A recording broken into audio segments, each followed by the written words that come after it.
In the name of Allah, the most compassionate, most merciful. Ta Sin Mim. These are the verses of the clear book.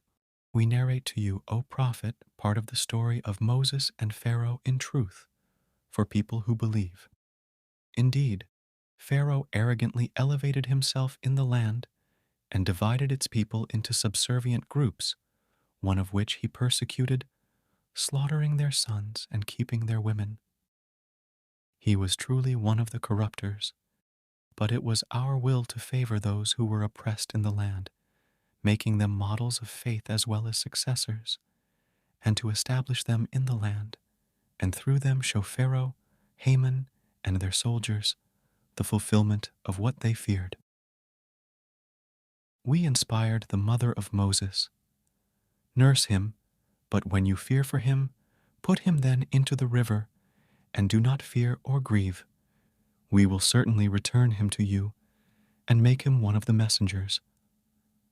And it so happened that Pharaoh's people picked him up, only to become their enemy and source of grief.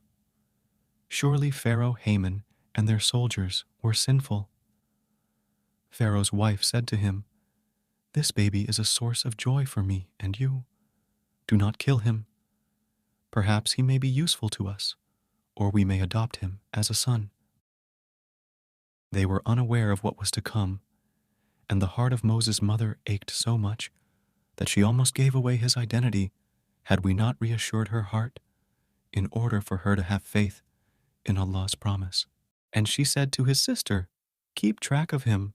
So she watched him from a distance while they were unaware, and we had caused him to refuse all wet nurses at first. So his sister suggested, "Shall I direct you to a family who will bring him up for you and take good care of him?" This is how we returned him to his mother, so that her heart would be put at ease and not grieve, and that she would know that Allah's promise is always true. But most people do not know, and when he reached full strength and maturity, we gave him wisdom and knowledge. This is how we reward the good doers. One day he entered the city unnoticed by its people. There he found two men fighting, one of his own people and the other of his enemies. The man from his people called to him for help against his foe. So Moses punched him, causing his death. Moses cried, "This is from Satan's handiwork. He is certainly a sworn, misleading enemy." He pleaded, "My Lord, I have definitely wronged my soul, so forgive me." So he forgave him, for he is indeed the all-forgiving, most merciful. Moses pledged, "My Lord, for all your favors upon me, I will never side with the wicked." And so Moses became fearful, watching out in the city, when suddenly the one who sought his help the day before cried out to him again for help. Moses rebuked him, "Indeed, you are clearly a troublemaker." Then when Moses was about to lay his hands on their foe, the enemy said, "O Moses, do you intend to kill me as you killed a man yesterday?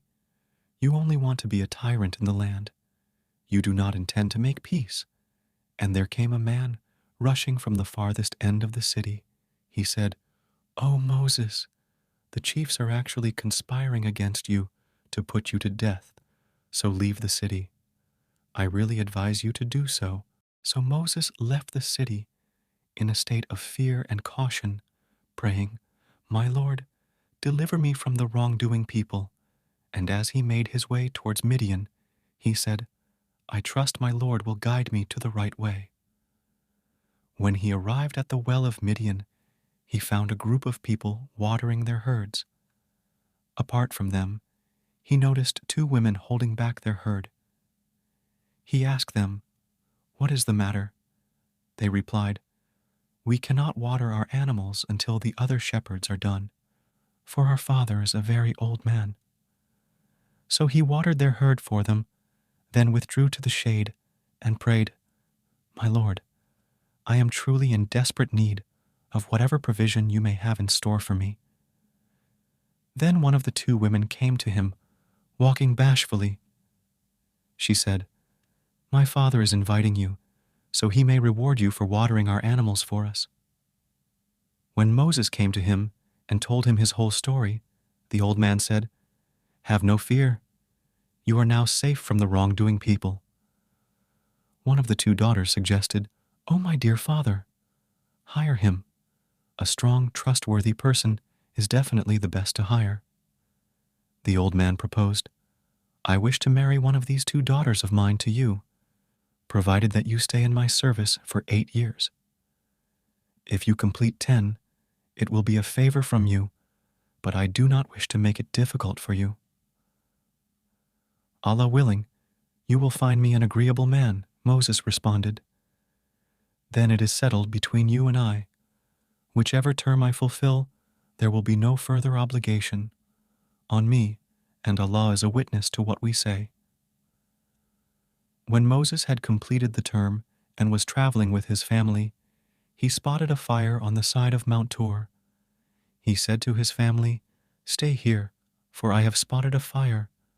Perhaps from there I can bring you some directions, or a torch from the fire so you may warm yourselves." But when he came to it, he was called from the bush in the sacred ground to the right side of the valley, "O Moses, it is truly I. I am Allah, the Lord of all worlds. Now throw down your staff." But when he saw it slithering like a snake, he ran away without looking back. Allah reassured him, "O Moses, draw near and have no fear.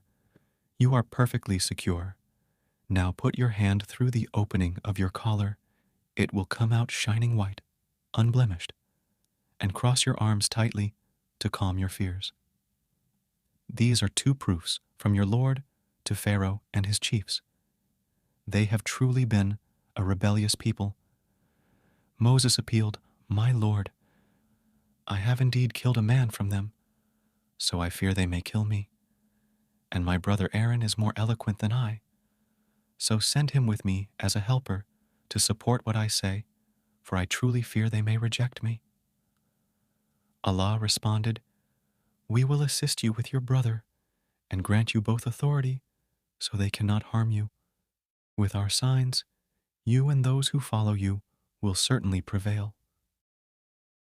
But when Moses came to them with our clear signs, they said arrogantly, "This is nothing but conjured magic tricks. We have never heard of this in the history of our forefathers." Moses responded, "My Lord knows best who has come with true guidance from him, and will fare best in the end. Indeed, the wrongdoers will never succeed." Pharaoh declared, "O chiefs, I know of no other God for you but myself. So bake bricks out of clay for me, O Haman, and build a high tower so I may look at the God of Moses, although I am sure he is a liar." And so he and his soldiers behaved arrogantly in the land with no right, thinking they would never be returned to us. So we seized him and his soldiers, casting them into the sea. See then what was the end of the wrongdoers.